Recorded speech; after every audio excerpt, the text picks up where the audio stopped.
कक्षा 12 के बच्चों, सामान्य हिंदी काव्यांजलि काव्य संकलन या पद्य खंड, तीसरा पाठ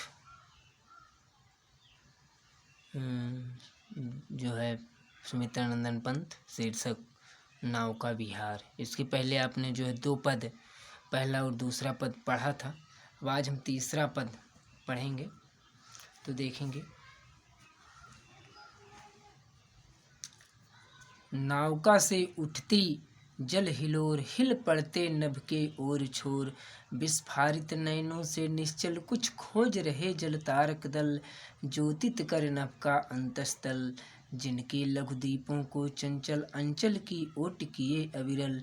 फिरती लहरें लुक छिप पल पल, सामने शुक्र की छवि झलमल। पैरती परी सी जल में कल, रुपहरे कचों में हो ओझल।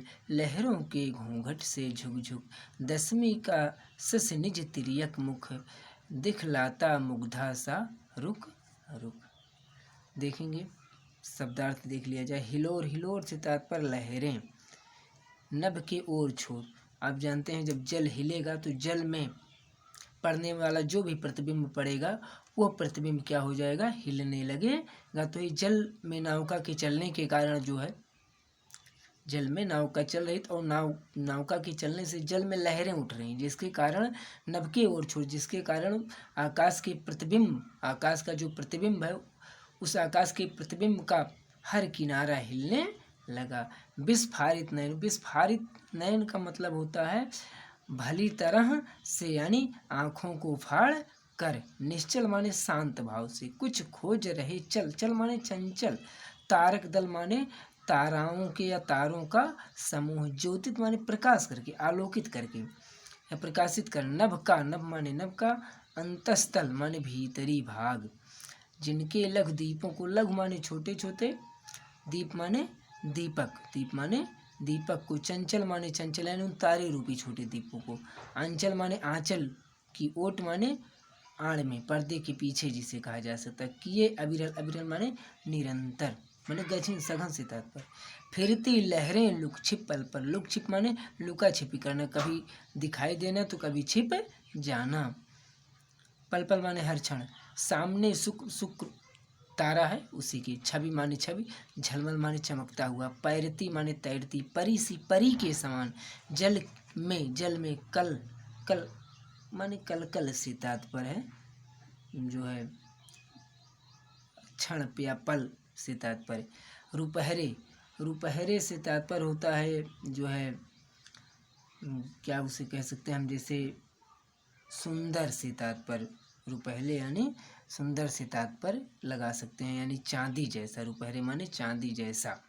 कचो माने बालों में, हो माने हो जाता, ओझल माने ओझल। चाहे हम रुपहले कहेंगे या चांदी के समान स्वच्छ बालों में। लहरों के घूंघट से, लहरों को यहाँ जो घूंघट के समान माना है सबने। झुक झुक माने झुक झुक कर। दसवीं का सस माने दसवीं का चांद, जो तिथि होती है उसी तिथि का, एक तिथि का नाम दसवीं। निज माने अपना, तिर्यक माने तिरछा, मुख माने मुख।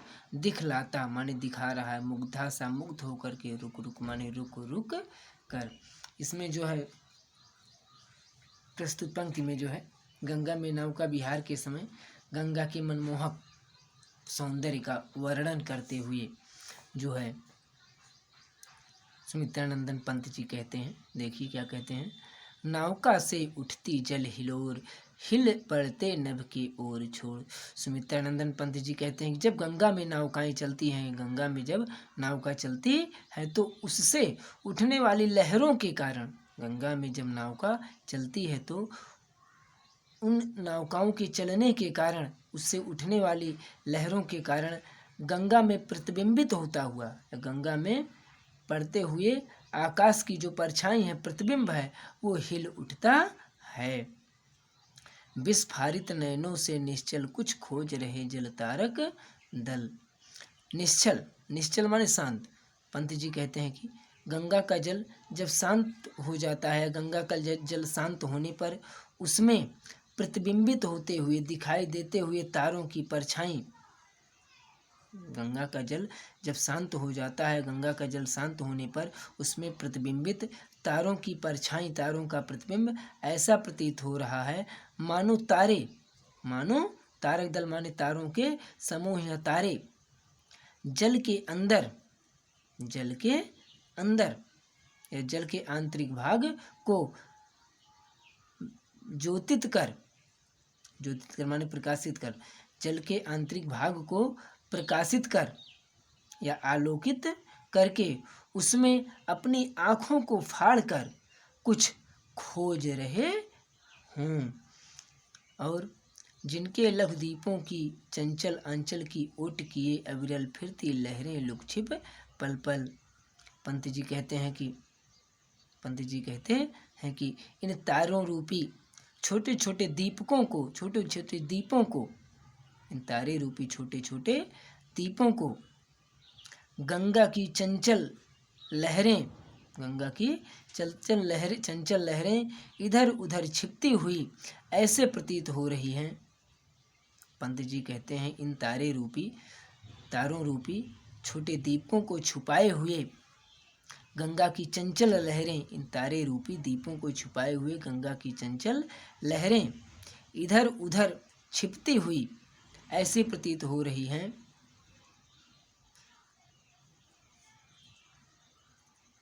छिपती हुई से प्रतीत हो रही हैं, हम कहेंगे ऐसे नहीं, छिपती हुई सी फिरती लहरें लुक छिपती हुई सी प्रतीत हो रही हैं। पंत जी कहते हैं कि इन तारे रूपी छोटे छोटे दीपकों को छिपाए हुए, अपनी आंचल में छिपाए हुए, ओट में छिपाए हुए गंगा की चंचल लहरें निरंतर इधर उधर छिपती हुई सी प्रतीत हो रही हैं या जान पड़ रही हैं। सामने शुक्र की छप झलमल पैरती परी सी जल में कल रुपहले कचों में हो उझल।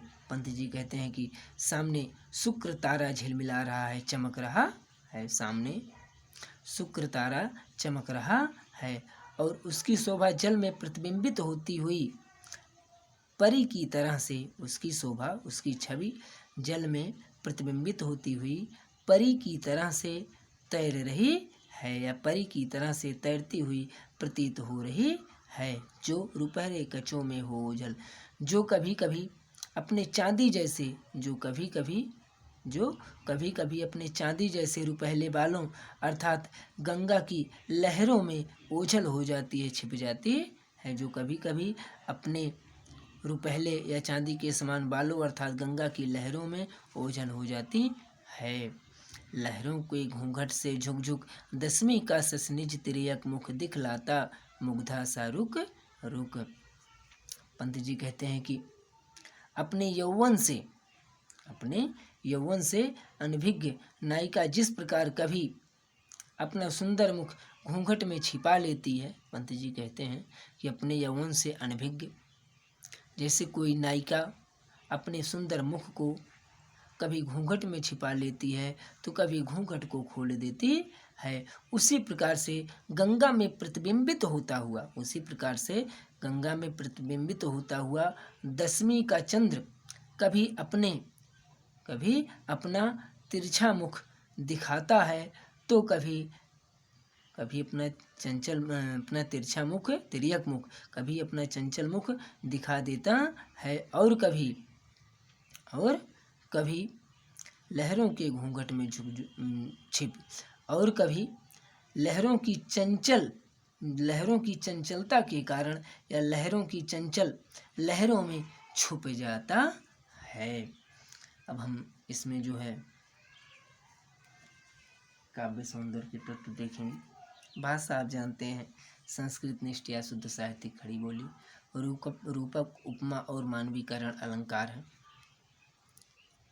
क्योंकि यहाँ तारों को खोजते हुए दिखाया गया है, दसवीं के चाँद को एक नायिका की तरह बता दिया गया है और चाँद को जो है परी की तरह से तैरता हुआ बता दिया गया है। और रस श्रृंगार ही है, लक्षणा शब्द शक्ति है, प्रासाद और माधुर्य गुण है। अब हम अगला पद देखेंगे।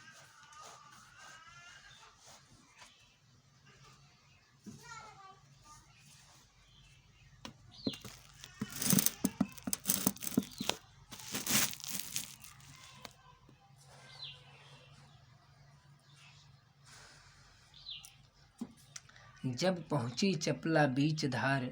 चपला माने क्या हो सकता है? चपला माने नाव का, और चपला माने बिजली, आकाशीय बिजली भी होती है, लेकिन यहाँ नाव का। बीच धार माने बीच धार में मझधार में छिप गया चांदनी का कगार। चांदनी माने चंद्रमा की चांदनी से नहाया हुआ गंगा का रेतीला कगार माने तट, किनारा। चूँकि रेती पर, बालू पर पड़ती हुई चंद्रमा की लहरें, जो चंद्रमा का प्रतिबिंब, चंद्रमा की चांदनी जो है, उस बालू पर जो चंद्रमा का प्रतिबिंब पड़ रहा है, मतलब प्रतिबिंब नहीं बल्कि चंद्रमा की निर्मल का चांदनी पड़ रही है, रोशनी पड़ रही है, तो उसके कारण उस बालू को जो है रेतीला, मतलब चांदी में नहाया हुआ कगार, किनारा कहा गया है। दो बाहों से दूरस्थ, दूरस्थ माने बहुत दूर। तीर धारा का, तीर माने किनारा, धारा का माने धारा का। कृष माने कमजोर, कोमल माने कोमल, शरीर माने शरीर ही होता। आलिंगन माने गले लगाने के लिए, आलिंगन करने को, अधीर माने व्याकुल। अति दूर यानी बहुत दूर। क्षितिज का मतलब होता है जहाँ हमें आपको धरती और आकाश मिले हुए दिखाई दें, उस स्थल को हम साहित्य में क्षितिज कहते हैं। पर बिटप माने वृक्षों की, बिटप माने वृक्षों की, माल माने पंक्ति, लगती माने लग रही, भ्रू रेखा से, भ्रू रेखा मतलब भौहों के सी माने समान। अराल मतलब टेढ़ी मेली। अपलक नभ नील नयन विशाल। अपलक माने अपलक, बिना पलकों को भाजे। नभ माने नभ, नील माने नील, नयन माने नयन, विशाल माने विशाल। माँ के उर माने सीने पर, शिशु सा शिशु के समान। समीप माने पास में, सोया धारा में एक द्वीप, द्वीप माने द्वीप। उर्मिल माने लहर। प्रवाह को कर प्रतीप, प्रवाह माने धार को कर माने कर रहा, प्रतीप माने उल्टा माने उलटना। आप जानते हैं किसी ऊंचे टीले पर अगर पानी टकराता है तो टकरा कर एक बार वापस आता है, मतलब इसे टकराएगा उसका फिर वापस आएगा। वह कौन विहग माने पक्षी, क्या विकल कोक, विकल माने व्याकुल, कोक माने चकवा सितार, कोक माने चकवा। उड़ता हरने माने दूर करने के लिए। निज विरह शोक, विरह माने विरह, शोक माने शोक। छाया ही की कोकी को विलोक, छाया माने छाया, कोकी माने चकवी, विलोक माने देख कर। तो इसमें जो है यहाँ चांदनी रात्र में गंगा और उसके समीप में स्थित जो प्राकृतिक वस्तुएं हैं, जो उनके सौंदर्य का जो है मनोहारी वर्णन सुमित्रानंदन पंत जी कहते हैं। जब पहुंची चपला बीजधार, छिप गया चांदनी का कगार। सुमित्रानंदन पंत जी कहते हैं कि जब हमारी नाव का गंगा की बीच धार में पहुंची तो हमारी दृष्टि से चंद्रमा की चांदनी में चमकता हुआ या चंद्रमा की चांदनी से नहाया हुआ गंगा का रेतीला किनारा, रेतीला कगार ओझल हो गया, अर्थात नहीं दिखाई दे रहा था। दो बाहों से दूरस्थ तीर धारा का कृष कोमल शरीर आलिंगन करने को अधीर। पंत जी आगे कहते हैं कि उस समय दूर दूर स्थित गंगा के दोनों तट, फैले हुए दो बाहों के समान प्रतीत हो रहे थे। दूर दूर फैले हुए दोनों तट किनारे दो बाहों के समान प्रतीत हो रहे थे, और वे गंगा की धारा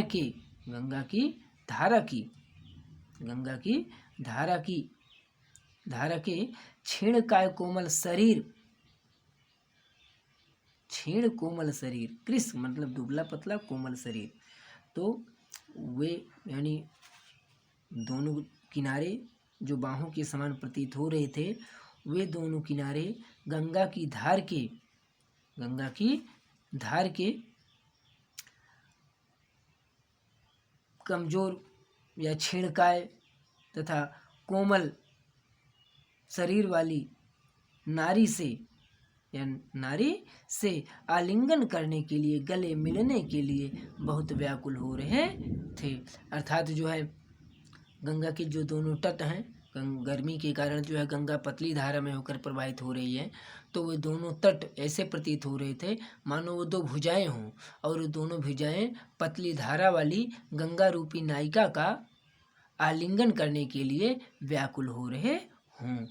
माँ के अति दूर क्षितिज पर बिटप माल, लगते भ्रू रेख सी अराल, अपलक नयन नील, अपलक नभ नील नयन विशाल। पंत जी कहते हैं बहुत दूर क्षितिज पर वृक्षों की वह पंक्ति थी, बहुत दूर क्षितिज में वृक्षों की पंक्ति दिखाई दे रही थी, जो धरती की छटा का, जो धरती के सौंदर्य को अपलक निहारते हुए, जो धरती के सौंदर्य को अपलक निहारते हुए देखते हुए आकाश के नीलवर्णी नीले रंग के और विशाल नयन की, नीलवर्णी नीले रंग के और विशाल नयन की भ्रूरेख सी तिरछी भौहों के समान, तिरछी भौहों के समान दिखाई दे रही थी।